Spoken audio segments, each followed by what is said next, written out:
Ellerini yormadan, içine dokunmadan seyrettim her şeyi, sendeki bedenleri.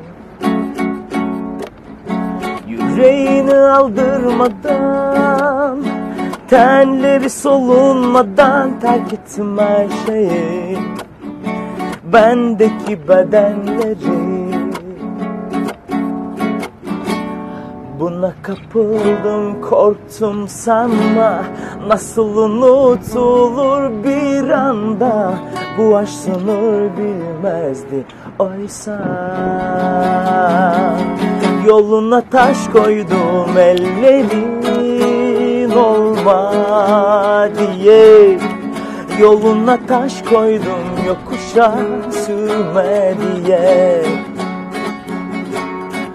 Yoluna taş koydum ellerin olma diye. Yoluna taş koydum yokuşa sürme diye.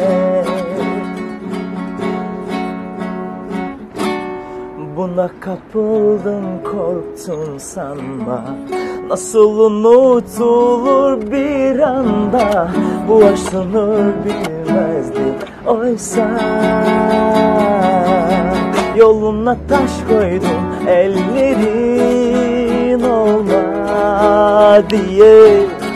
Yoluna taş koydum yokuşa sürme diye. Yoluna taş koydum ellerin olma diye. Yoluna taş koydum yokuşa sürme diye. Ana oldu.